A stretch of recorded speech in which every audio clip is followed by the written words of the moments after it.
Hai, halo Sobat Alfa Teknik, saya Rafael, bahagia bisa berbagi ilmu dan pengalaman kepada rekan-rekan khususnya di bidang elektronika. Dan di video kali ini kita akan memperbaiki TV LED Philips untuk tipenya model 32 PHA 3052S yang keluhannya gambar blank atau ada suara tapi tidak ada gambar walaupun backlightnya menyala. Kita coba tes, saya akan colokkan. Saya sudah colokkan. Lalu ya, TV sudah menyala. Ini posisi menyala tetapi tidak mengeluarkan gambar alias blank. Dan kalau kita lihat backlightnya menyala ya. Nah, ini kalau kita kasih input semisal DVD atau VCD atau set-top box, dia akan memunculkan suara tetapi tidak ada gambarnya alias blank hitam. Dan ini sering terjadi di TV-TV LED atau LCD. Nah, bagaimana cara perbaikannya? Ikuti terus video ini sampai selesai, kita akan memperbaikinya. Namun sebelumnya, bagi rekan-rekan yang baru di channel Alfa Teknik ini, silahkan klik tombol like dan subscribe untuk mendukung saya agar saya lebih bersemangat lagi dalam membagikan trik-trik atau cara-cara perbaikan elektronika yang ada di sekitar kita. Banyak sekali video-video cara perbaikan elektronika di channel Alfa Teknik ini, silahkan rekan-rekan tonton, mungkin saja bisa menjadi referensi dalam perbaikan. Oke rekan-rekan, langsung saja kita perbaiki.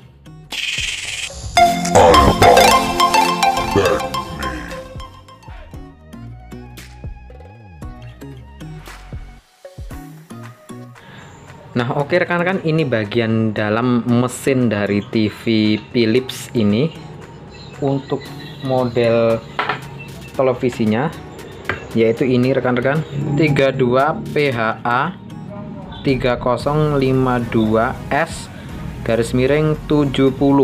Tipe layarnya atau tikonnya ini menggunakan LSC 320AN10. Nah, untuk kerusakan blank seperti itu, kita akan cek dulu tegangan-tegangan ke arah tikon ini.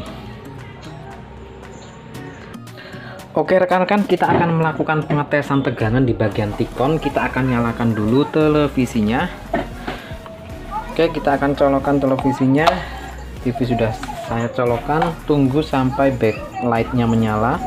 Ya, backlightnya sudah menyala, menandakan TV sudah on. Lalu kita akan ukur tegangannya. Untuk pin groundnya kita tempel di sini aja.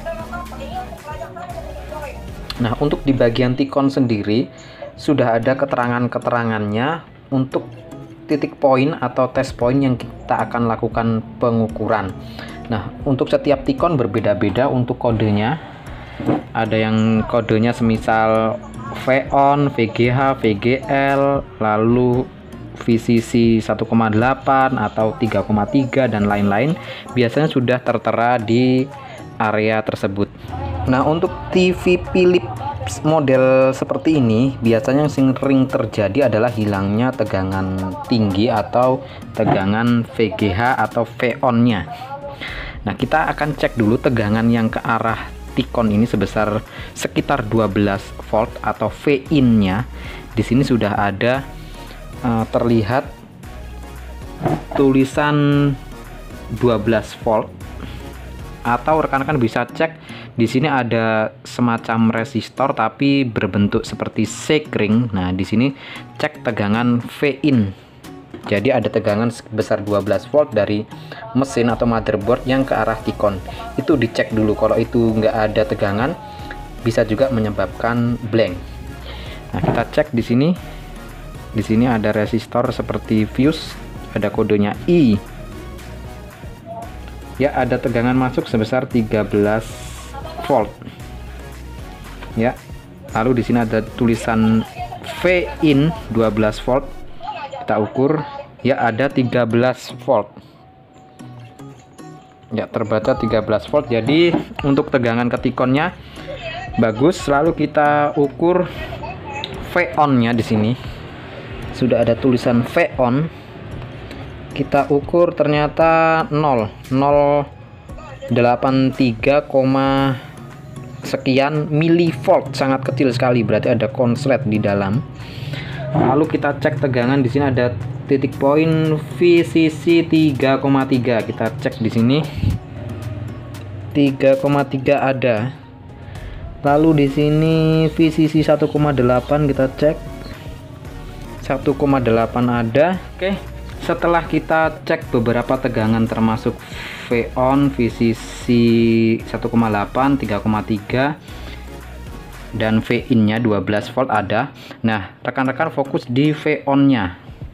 Nah, V-on-nya ini tidak ada karena terjadi konslet di dalamnya, hanya terbaca berapa milivolt ya. Mungkin kalau pakai avometer analog ini tidak terbaca ya karena saking kecilnya. Nah, jadi ada konslet di layar ini. Nah, untuk mengatasinya kita coba akan cut jalur di bagian sebelah kanan. Di sini ada dua jalur, sebelah kanan dan sebelah kiri. Kita akan potong sebelah kanan. Nah, saya akan zoom coba. Nah, di bagian sini kita akan melakukan cut atau pemotongan jalur di bagian sini. Nah, kita akan matikan dulu televisinya. Saya akan cabut televisinya. Nah, oke rekan-rekan, kita akan memotong jalurnya. Kita fokuskan ke sebelah kanan dahulu, baru kalau tidak berhasil kita akan pindah ke sebelah kiri. Nah, untuk posisi mana atau jalur mana yang akan kita potong, nanti saya akan zoom dan saya akan fotokan supaya rekan-rekan jelas. Nah, untuk posisinya memotong bagian mana yang harus dipotong, rekan-rekan lihat dulu posisi TV-nya seperti ini. Jadi bagian tikonnya di bawah sini. Nah, ini saya anggap bagian kanan. Kalau dilihat dari depan jadi bagian kiri sebetulnya. Nah, jadi kita akan fokus di bagian kanan, kita akan potong di sini. Untuk ciri-ciri jalurnya rekan-rekan bisa lihat, saya akan zoom dulu. Nah, ini adalah bagian kanan yang akan kita potong. Ciri-cirinya ya seperti ini rekan-rekan. Rekan-rekan bisa lihat dari kabel fleksibel ini, lalu di sini biasanya akan tersambung dengan percabangan-percabangan yang ke titik poin ini. Ini untuk sebelah kanannya, lalu untuk sebelah kirinya itu di bagian sini rekan-rekan. Nah, di bagian sini. Nah, ini ada percabangan-percabangan juga yang ke arah kabel fleksibel ini. Nah, kita akan potong di bagian kanan. Nah, rekan-rekan lihat di sini. Saya akan zoom. Nah, kita akan potong di jalur ini rekan-rekan. Jadi kita lihat dari sini dulu. Nah, jadi kita hitung dari sebelah sini rekan-rekan. Nah, di sini kan ada 1 2 3 4 5 6 7 8 9. Ada 9 titik ya di sini. Nah, kita hitung dari yang sebelah sini rekan-rekan. Di sini ada pin ground ini. Nah, ini ground. Berarti kita hitung dari sini. Ini 1, ini 2, ini 3, ini 4. Nah, kita akan potong di daerah sini, nomor 3 dan nomor 4 ini kan bercabang rekan-rekan. Nah, ini kan bercabang. Nah, ini bercabang. Jadi satu titik ini akan dicabang 2 sini, ini juga dicabang 2. Jadi kita akan potong di sini rekan-rekan, seret gini. Nah, kalau yang ini dan seterusnya ini kan tidak bercabang ya. Nah, kita fokus yang bercabang ini. Kalau kita lihat pakai kaca pembesar, nah rekan-rekan bisa lihat dengan kaca pembesar itu ada pin yang bercabang di pin nomor 1, 2, 3, 4. Nah, nomor 3 dan 4 itu bercabang ya rekan-rekan, kalau rekan-rekan lihat di situ. Nah, itu yang akan kita potong. Nah, pertama-tama kita akan kerik dulu rekan-rekan. Nah, gunakan cutter yang baru rekan-rekan. Saya akan ganti dulu mata pisau cutternya. Oke, kita akan kerik rekan-rekan. Untuk cara mengeriknya rekan-rekan perhatikan jangan di sini ya rekan-rekan. Nanti kalau salah akan sulit menyambungnya. Jangan di bagian PCB, tetapi sedikit ke bagian kabel fleksibelnya. Tapi jangan terlalu jauh ke dalam karena nanti bisa saja jalurnya putus. Ganjal dulu.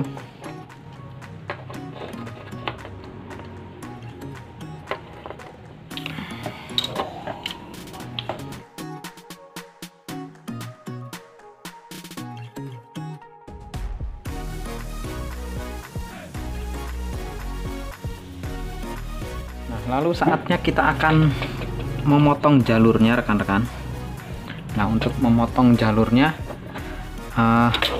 rekan-rekan harus memotongnya jangan lurus seperti ini, tapi agak miring seperti ini ke sana atau ke sini, supaya kalau nyambung, kalau salah gampang. Kalau kita motongnya lurus akan terjadi parit, sehingga nanti kalau nyambung agak sulit.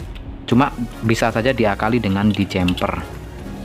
Gunakan kaca pembesar supaya tampak jelas.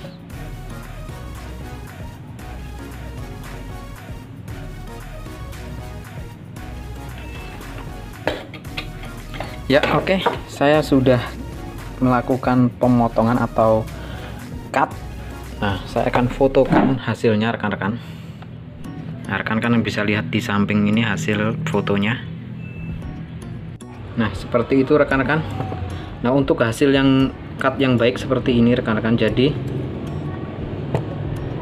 seperti ini, nggak terlihat juga ya, karena kameranya kurang mumpuni ini ya. Jadi agak tersingkap untuk pemotongannya, lapisan tembaganya agak tersingkap ke atas, jadi semacam seperti ini rekan-rekan. Nah, misalnya ini bagian yang dipotong, set ini ya, dia agak terkelupas ke atas. Nah, agak terkelupas ke atas seperti ini.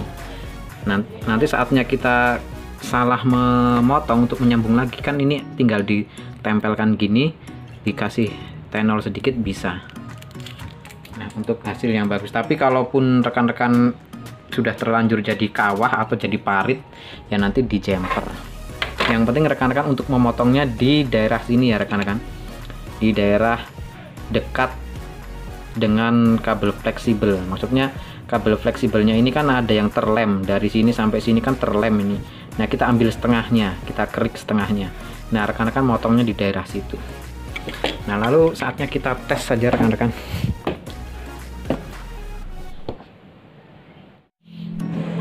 Nah, oke rekan-rekan, setelah kita cut, kita akan tes, kita akan lihat gambarnya. Apakah ada gambarnya?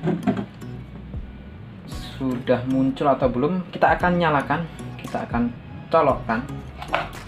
Saya sudah colokkan dan kita lihat langsung gambarnya.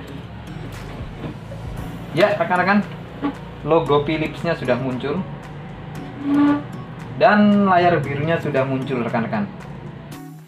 Nah, oke rekan-rekan, gambarnya sudah muncul ya. Nah, sebelum saya tutup kembali, saya akan buat perbandingan dulu rekan-rekan. Untuk tegangannya tadi kan kita sudah sempat mengecek tegangan saat TV blank. Nah, lalu kita akan bandingkan saat TV-nya normal atau gambarnya keluar, itu tegangannya seperti apa rekan-rekan. Nah, untuk V-on-nya di sini yang awalnya tadi tidak ada tegangan atau milivolt, sangat kecil sekali. Nah, sekarang kita ukur untuk V-on-nya di sini rekan-rekan, terbaca 30 volt DC. Lalu untuk VCC 1,8 tetap 1,8. Lalu untuk V-off-nya tadi terbaca 0, di sini sekarang sudah ada minus 9. Lalu 3,3, di sini tetap 3,3, tetap. Jadi perbedaannya di V-on-nya tadi ya, V-on yang awalnya tidak ada tegangan sekarang sudah ada. Lalu di V-off-nya yang awalnya tidak ada tegangan juga sekarang sudah muncul minus 9. Nah, kita hanya perlu meng-cut saja. Oke, saya akan tutup kembali dan kita akan kembalikan kepada pemiliknya. Nah, oke rekan-rekan, saya sudah kembalikan seperti semula. Saatnya kita tes sekali lagi dan kita akan kasih tips supaya awet ya. Nah, coba kita colokkan sekali lagi, kita kasih input DVD.